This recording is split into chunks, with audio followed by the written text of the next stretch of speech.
Aujourd'hui, nous allons traiter de mécanique quantique. Alors, ce chapitre est une forme d'introduction à ce grand monde que représente la mécanique quantique. La mécanique quantique est souvent appelée la mécanique de l'infiniment petit, puisque ces effets ont tendance à s'observer plutôt pour des particules subatomiques ou au moins aux petites dimensions. Nous allons d'abord voir dans ce chapitre justement comment on peut caractériser ces petites dimensions, et puis nous allons voir comment on peut traiter une particule qui est régie non plus par la mécanique classique, mais par la mécanique quantique. Premièrement, nous sommes obligés de rappeler la question de la dualité onde-corpuscule. Alors c'est quelque chose qu'on a déjà vu plusieurs fois et qui s'observe assez souvent, c'est-à-dire que à une onde électromagnétique, eh bien, on peut associer un photon. L'onde électromagnétique, donc c'est une onde, et puis le photon, c'est ce qu'on appelle un corpuscule ou une particule. Et donc on dira que pour une onde plane progressive harmonique de pulsation oméga, donc de fréquence nu, alors ici c'est la lettre grecque nu, j'aurais pu aussi la noter petit f, hein, l'habitude veut de noter ici nu, et de vecteur d'onde k, eh bien on peut définir deux choses. Eh bien on peut définir l'énergie et la quantité de mouvement des photons associés. Et donc on dira que les photons associés ont une énergie qui vaut h bar oméga égale h nu et une quantité de mouvement qui vaut h bar k. Alors si k est dirigé par un vecteur unitaire petit u, eh bien on dira que c'est h sur lambda, puisque effectivement h bar k, eh bien h c'est la constante de Planck, h bar la constante de Planck réduite, donc divisée par 2pi. Rappelez-vous de l'ordre de grandeur, c'est ce que vous devez retenir, c'est 10 puissance moins 34 joules seconde. Et puis c'est assez logique, puisque effectivement, si h bar vaut h sur 2pi, sachant que k vaut 2pi sur lambda en norme, eh bien ça me donne bien h sur lambda 0. Donc la quantité de mouvement décroît avec la longueur d'onde. Et l'énergie croît avec la fréquence temporelle. Attention, on rappelle que la relation entre k et oméga, par exemple k égale oméga sur c, bien, elle dépend de la relation de dispersion. Et donc elle dépend de la nature du milieu. Vous n'avez pas forcément k égale oméga sur c, vous n'avez pas forcément lambda égale c sur f. Dualité de la matière. Ici, on partait d'une onde électromagnétique connue et on lui associait un photon. On va faire l'inverse. C'est ce qu'on appelle les ondes de matière de De Broglie. Alors De Broglie, en réalité, ça se prononce De Broglie, et donc le nom complet c'est De Broglie. C'est pour ça que j'ai répété deux fois deux. Alors De Broglie, vous pouvez regarder un peu son historique, c'est un personnage assez intéressant puisque ce n'est pas un physicien de formation et qui finit par faire une thèse de physique. C'est un personnage assez marrant. Existence de l'onde de matière. On peut associer à un corps de matière, par exemple un électron, un proton, eh bien d'énergie E et de quantité de mouvement P, eh bien une onde de matière, une onde de De Broglie, dont on va donner la fréquence et la longueur d'onde, eh bien par analogie, on va dire que la fréquence de De Broglie, ça va être E sur H, et donc la pulsation de De Broglie, ça sera E sur H bar, et de la même manière, la longueur d'onde de De Broglie, eh bien ça sera H sur P. Il ne faut pas croire, attention, comme je vous l'ai dit, que vous avez nécessairement nu dB, donc la fréquence de l'onde de matière, qui vaut C sur lambda. Donc attention, cette relation n'est pas vraie. Elle n'est pas vraie parce qu'en réalité, ça dépendra de la nature du mouvement de la particule. Est-ce que la particule est soumise ou pas à un potentiel d'interaction et ainsi de suite. Nous pouvons maintenant donner un critère à connaître, qui est un critère qualitatif, eh bien pour savoir si un phénomène doit être décrit avec la mécanique quantique. On dirait simplement qu'une particule matérielle révèle un caractère ondulatoire si sa longueur d'onde de De Broglie eh bien, est au moins de l'ordre de la taille de l'obstacle qu'elle rencontre. Alors je donne un exemple. Lorsqu'on considère les rayons X, ils ont une longueur d'onde de 10-10. Donc ça, c'est une onde électromagnétique. Et on voit qu'ils diffractent sur un cristal. C'est assez logique, puisque cette diffraction apparaît, puisque la longueur d'onde qui est ici est du même ordre de grandeur que le pas du réseau cristallin. Je vous rappelle que dans un réseau cristallin, eh bien, la distance entre deux atomes, c'est ce qu'on appelle généralement le pas du réseau cristallin, dans un réseau par exemple cubique. Et donc, pour que les phénomènes d'ondes de matière apparaissent, eh bien, il faut que la longueur d'onde de De Broglie soit de l'ordre du paramètre de maille du cristal. Le paramètre de maille, rappelez-vous, hein, c'est la période de répétition d'un motif dans un réseau cristallin. Et effectivement, c'est ce qui se passe. Donc, on peut faire par exemple de la diffraction des neutrons ou de la diffraction par des électrons avec un réseau cristallin. Et c'est quelque chose qui est très utilisé lorsque l'on veut caractériser certains cristaux. C'est typiquement ce qui est utilisé dans ce qu'on appelle la méthode des poudres en chimie. Peut-on révéler la nature ondulatoire de grains de poussière dont la masse vaut 10-15 kg et de vitesse 1 mm par seconde? Dans ce cas-là, la longueur d'onde de De Broglie vaut 0,7 femtomètres, donc 10-15 mètres. Donc a priori, on ne pourra pas faire de la diffraction de grains de poussière par un réseau cristallin. Ça semble assez difficile. En fait, ils sont trop lourds. Qu'en est-il d'électrons accélérés par une différence de potentiel U en les supposant non relativistes? Eh bien, si je prends une tension accélératrice de 100 volts, eh bien, pour des électrons de vitesse initiale nulle, on constate que ces électrons ont un caractère ondulatoire. Alors, je vous laisse faire le calcul chez vous. Ce qu'il faut simplement dire, c'est que, et je l'agrémenterai ici, j'aurais dû le rajouter, c'est que vous pouvez en fait déterminer la vitesse acquise par un électron accéléré sous une tension de 100 volts. C'est racine de 2 fois E fois U divisé par M. Vous pouvez calculer la vitesse correspondante. Vous connaissez la masse d'un électron, et puis vous pouvez en déduire la longueur d'onde de De Broglie. Je rajouterai ça dans cette question-là. Lambda dB pour les électrons. Et puis, ce que je pourrais dire, c'est que une des applications très connues de tout ça, c'est la microscopie électronique, la diffraction des électrons et des neutrons.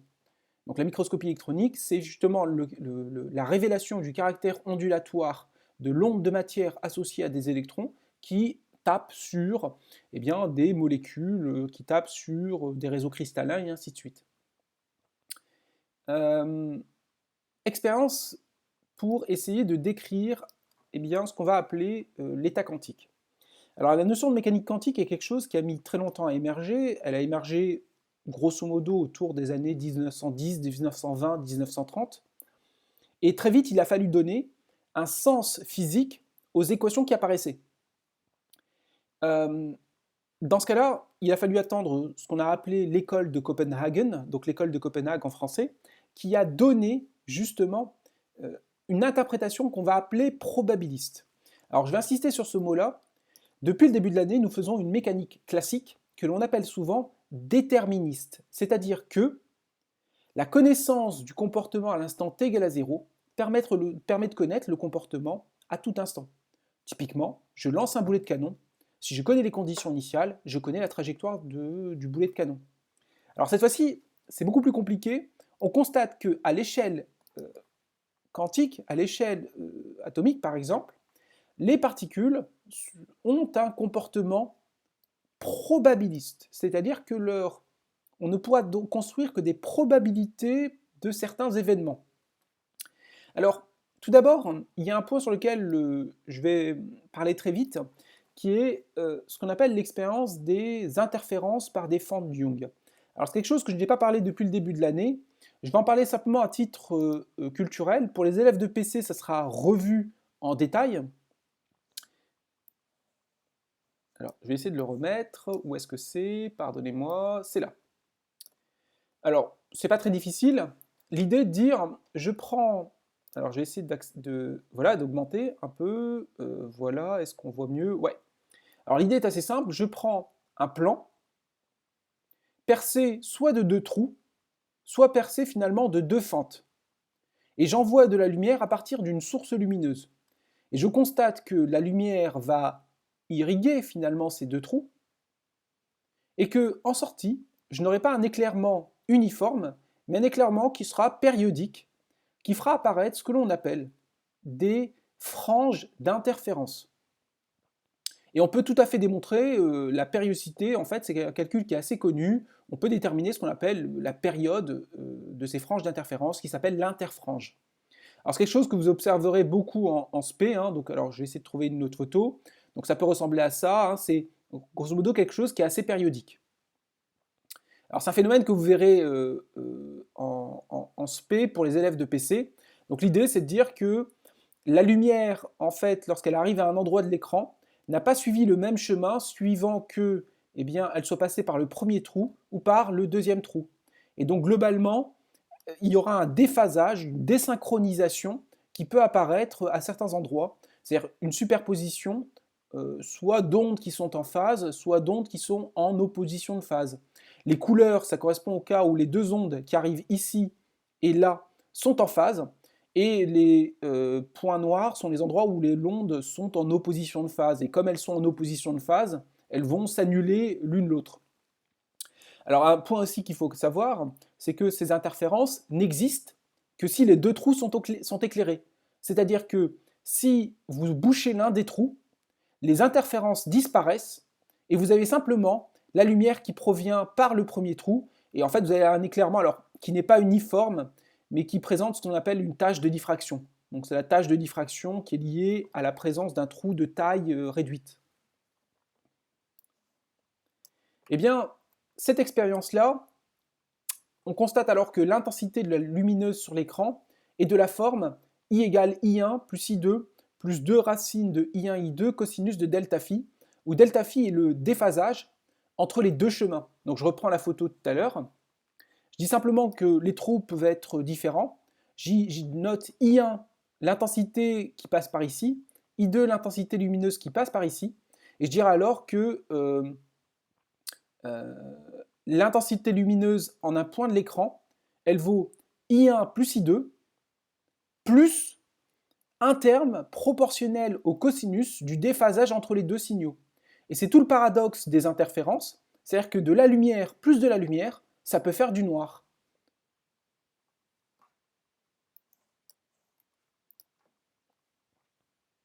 Alors, la question c'est, observe-t-on la même chose avec des atomes?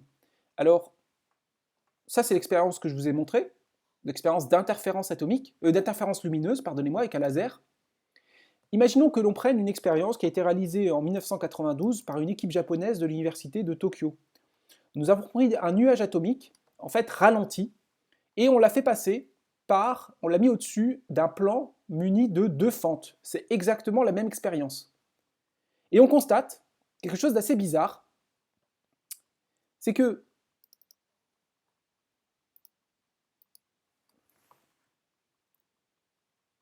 alors pardonnez-moi, je vais mettre en ralenti, on va lancer atome par atome. Et au départ, on constate, alors ça va beaucoup trop vite, je vais aller un peu plus lentement, on constate que les atomes se posent de manière assez aléatoire. Donc au début on dit bah c'est n'importe quoi, il n'y a aucune loi, on ne voit pas la loi vraiment. Mais si l'on accélère, on voit qu'en réalité, la position à un endroit de l'écran va suivre une loi probabiliste qui est une loi probabiliste sinusoïdale. Si j'accélère,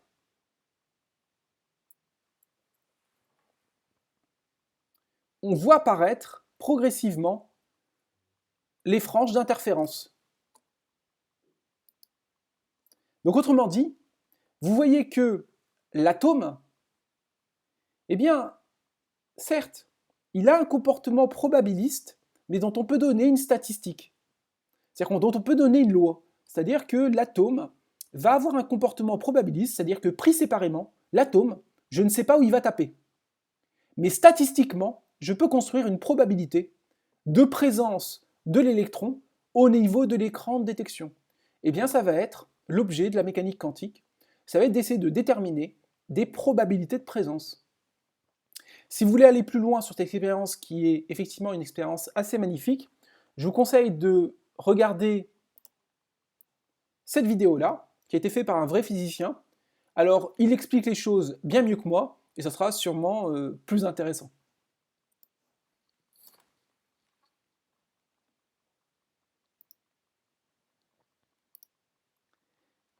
Je poursuis, j'enlève la vidéo, tac, et je poursuis. Nous allons donc maintenant poser les choses en disant que nous allons étudier ce qu'on appelle des particules quantiques. Alors, souvent aussi appelées des quantons. Alors, le mot en anglais c'est quantum.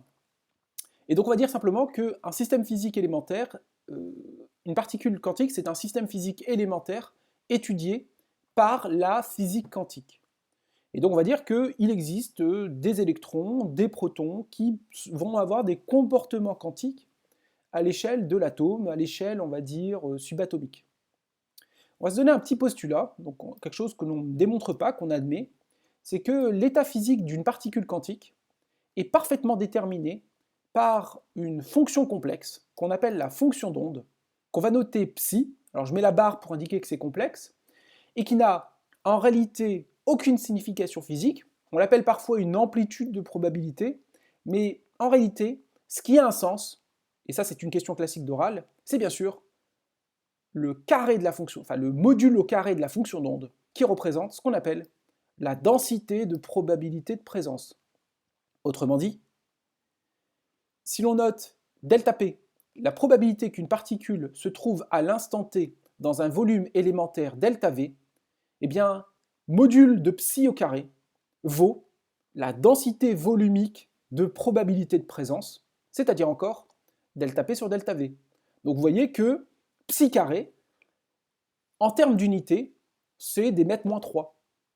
Alors, des mètres moins 3 lorsqu'on a une description volumique, ça peut être des mètres moins 2 lorsqu'on a une description surfacique, comme sur cet écran-là, et ça peut être aussi des mètres moins 1 si on a une description unidimensionnelle. Mais donc c'est une densité de probabilité.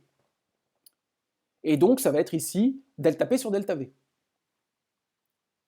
Bien évidemment, si on cherche partout, on trouve la particule, et donc l'intégrale triple de psi carré des taux, pas de psi carré delta V, eh bien ça vaut 1.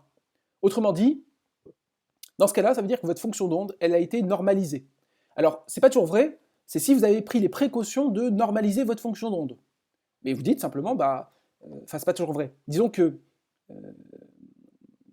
c'est la condition pour que la somme des probabilités vale 1 et pour que votre fonction d'onde soit parfaitement normalisée. Je ne sais pas si je m'exprime bien, mais disons que vous devez vérifier cette relation-là pour que votre fonction d'onde soit normalisée. Ça je l'ai dit, ça je l'ai dit, ça je l'ai dit, ça je l'ai dit, voilà. Une dernière remarque, c'est que la fonction d'onde, en fait, elle contient toute l'information. Il n'y a pas d'autres éléments dans la mécanique quantique qui permettent de savoir, avant de faire une mesure, où une manifestation corpusculaire va être détectée. C'est-à-dire que vous n'avez pas d'autres informations. Autrement dit, vous ne pouvez pas connaître la trajectoire d'une particule. On le verra dans quelques instants. Ça s'appelle les inégalités ou les indéterminations de Heisenberg. C'est-à-dire que vous ne savez rien. Vous ne savez que la densité de probabilité de présence. Retour sur l'expérience atomique, donc l'expérience qui était juste là. Je vais pouvoir maintenant l'interpréter en termes de densité de probabilité de présence. Je vais dire simplement que si je note psi1, la fonction d'onde que j'aurais obtenue si seule la fente 1 était ouverte, eh bien j'aurais dit que la probabilité d'arriver sur un élément de surface delta S de l'écran, alors ici je vais définir une densité surfacique, eh bien c'est delta P1 égale psi carré 1 delta S. Donc c'est ce qui se passerait si je bloque l'une des deux fentes. J'obtiendrai en réalité une tâche sans interférence. Je fais la même chose en disant que si j'obtenais, si je n'avais que la fente 2 qui était ouverte, eh bien j'obtiendrais quelque chose d'assez similaire.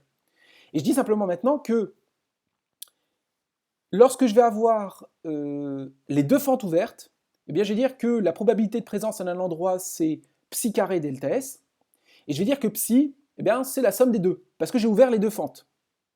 Alors ça s'appelle un théorème de superposition, qui supposera donc que eh bien, l'équation qui régira la fonction d'onde, qu'on appelle l'équation de Schrödinger, soit linéaire. Autrement dit, si j'ai une fonction d'onde et une autre fonction d'onde dans l'espace, ben, je suis obligé de les superposer. C'est comme pour les ondes. Si je superpose deux ondes, j'ai le droit de superposer deux ondes puisque finalement, les équations d'onde sont généralement linéaires. Et je mets un facteur 1 sur racine de 2 pour normaliser le tout. Alors normaliser le tout, hein, c'est pas très compliqué, hein, c'est comme en mathématiques. Hein.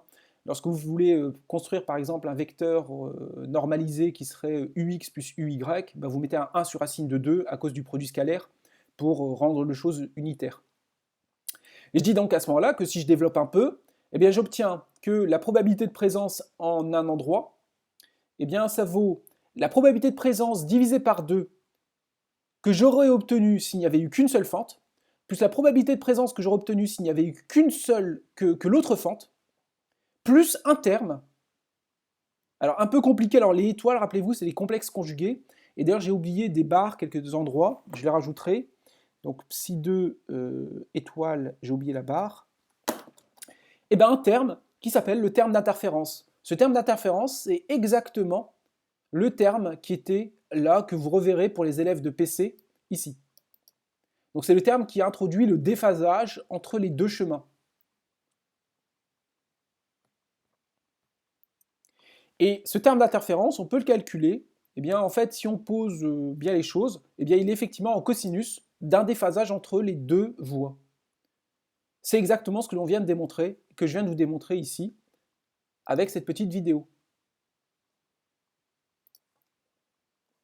Donc vous voyez bien, en fait, l'interférence avec la présence à certains endroits de ce qu'on appelle des interférences destructives, et ici des interférences constructives.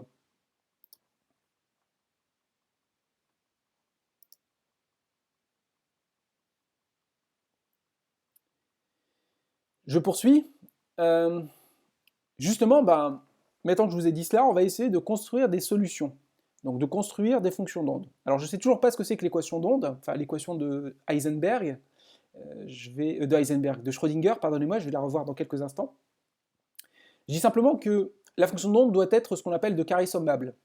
Alors c'est pas très grave, ça veut simplement dire que votre intégrale de psi carré, en fait, elle ne peut pas exploser.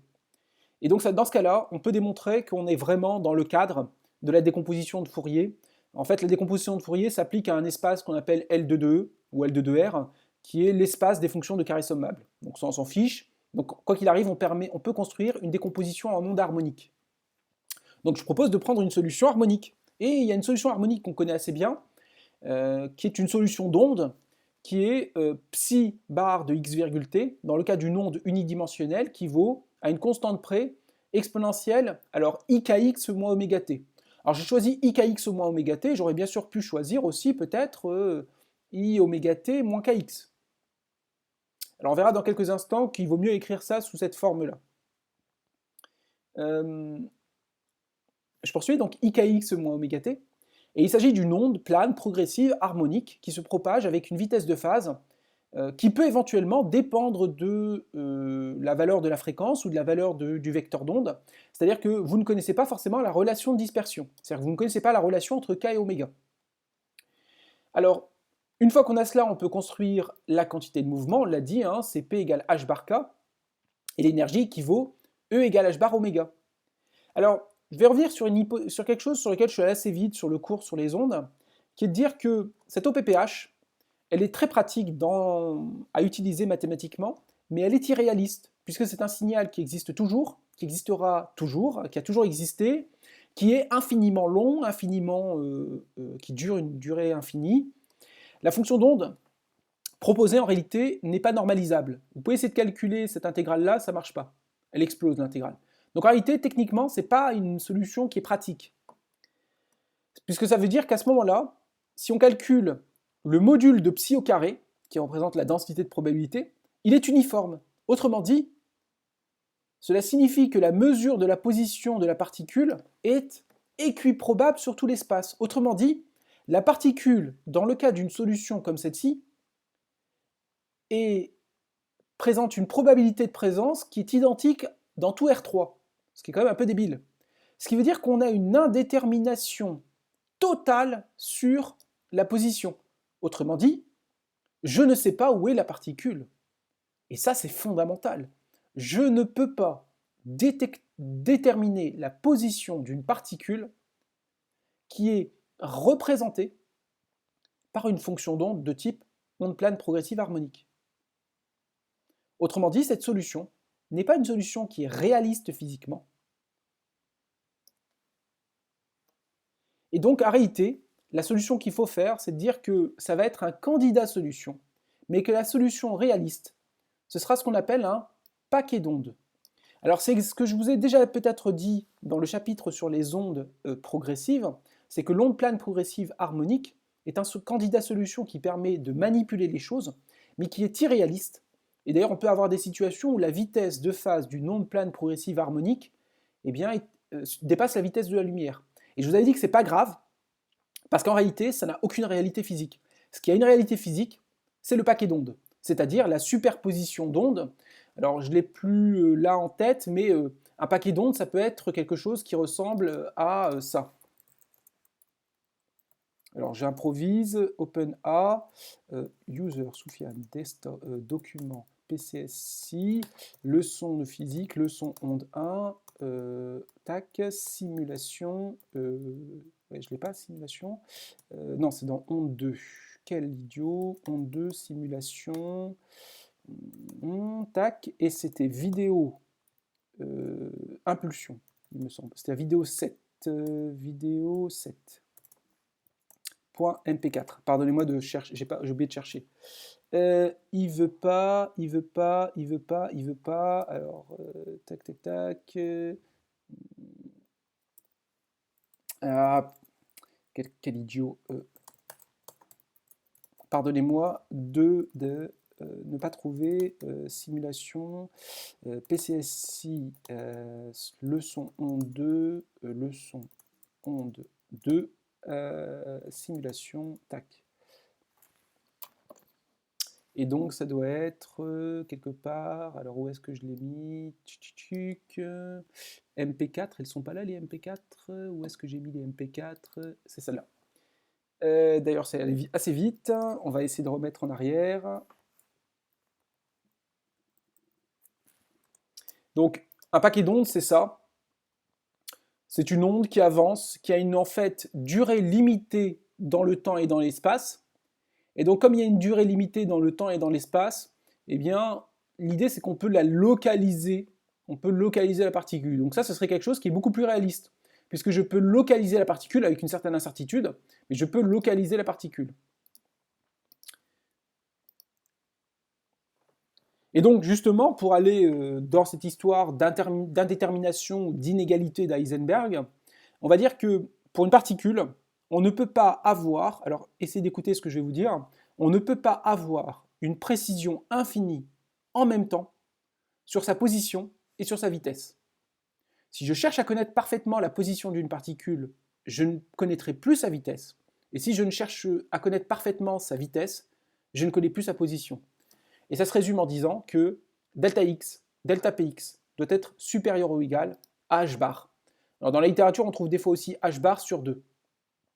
Et donc on dit simplement que la mesure à un instant donné, quelconque de la position et de la particule et de la quantité de mouvement, présente des indéterminations, c'est-à-dire des incertitudes qui sont liées.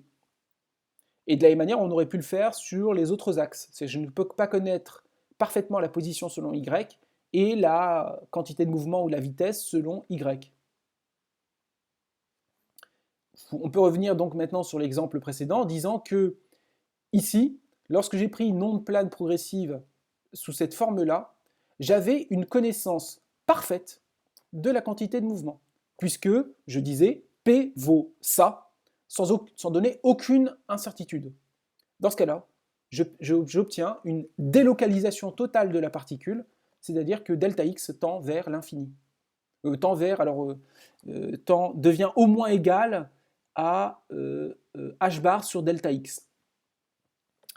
Je me suis un peu trompé. Et donc vous avez en fait une explosion, je dis n'importe quoi, je recommence, pardonnez-moi. Vous avez bien delta x qui tend vers l'infini, puisque delta x doit être supérieur à h bar sur delta px, et comme delta px vaut 0, puisque vous avez une connaissance parfaite de px, eh bien, ça vous fait delta x qui tend vers l'infini. Donc vous avez une délocalisation totale de la particule. Alors, c'est dans ce sens-là que ça marche, hein, donc j'écris delta y, delta py. Alors, il ne faut pas croiser les variables, hein, ça n'a pas de sens, hein, il faut vraiment l'écrire sous la forme delta x, delta px, ou delta z, delta pz. Alors, il y a un exemple à cela qu'on peut donner, c'est la question de la diffraction. Alors, en fait, on peut y réfléchir.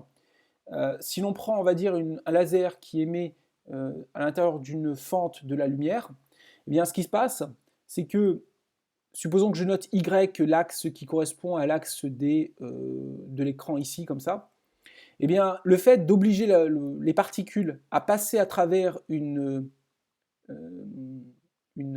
fente, eh bien, ça a une conséquence, c'est que vous contraignez, localisez, selon Y, la particule.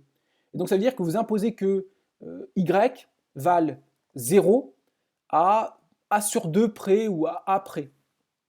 Et donc globalement, vous dites bah, delta Y pardon, vaut A ou vaut A sur 2 en ordre de grandeur. Et donc dans ce cas-là, bah, vous récupérez une variation de l'impulsion, de la quantité de mouvement selon Y, et ça vous donne exactement eh bien, la loi qui donne en fait l'angle de diffraction typique, qui est en lambda sur A. Alors j'ajusterai en fait les calculs pour vous dire d'où ça vient. Donc calcul lambda sur A, parce que c'est pas évident. Alors vous pouvez essayer de le retrouver, je détaillerai cette partie-là. Je poursuis. Maintenant qu'on a dit tout cela, donc on résume. Il existe quelque chose qu'on appelle la fonction d'onde qui décrit la densité, l'amplitude de probabilité de présence. Et puis il y a une contrainte, c'est qu'on ne peut pas connaître en même temps la vitesse et la position d'une particule. Autrement dit, la notion de trajectoire n'a plus de sens en mécanique quantique, puisque la notion de trajectoire suppose que l'on connaisse à tout instant vitesse et position.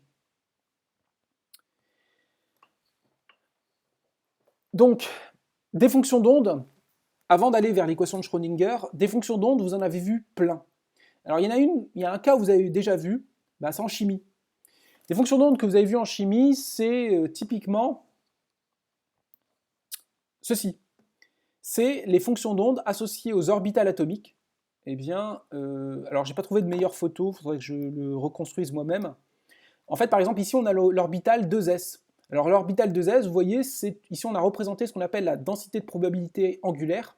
Donc, vous voyez que dans le cas d'une orbitale 2s, eh bien, l'orbital en fait est isotrope, c'est-à-dire que la probabilité de présence ne dépend pas du tout des angles θ et φ des coordonnées sphériques.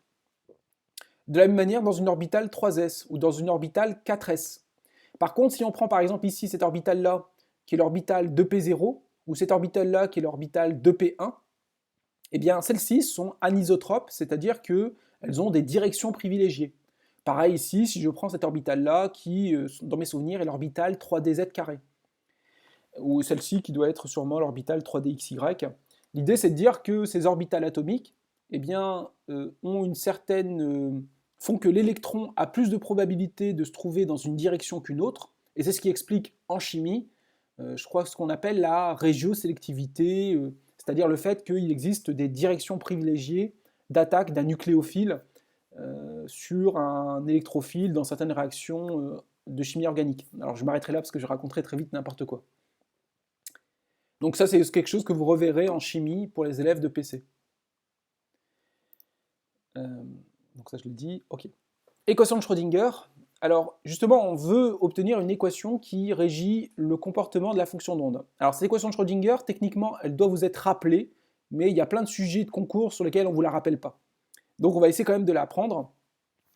Donc, on va dire que l'équation de Schrödinger, elle va être une équation linéaire pour permettre le théorème de superposition, les interférences finalement, et elle doit être, et on va la prendre d'ordre 1 en t, c'est-à-dire que la connaissance à un instant t égale 0 permet de connaître la fonction d'onde dans son évolution. Et donc je dis, formulation dans un problème unidimensionnel, vous allez voir très vite pourquoi, on imagine une particule matérielle de masse m, non relativiste, sans spin, est placée dans un champ de force dérivant d'une énergie potentielle V. Alors normalement j'aurais dû la noter EP, comme l'énergie potentielle. Ce n'est pas le potentiel électrique en volts, c'est bien l'énergie potentielle. C'est juste que c'est la notation qu'utilisent la plupart des gens dans le monde. Donc, grand V, eh bien cette équation, et de la forme IH bar, alors I est le nombre complexe, d rond psi sur d rond t, égale alors H psi. Alors cette notation-là, ne restez pas trop dessus.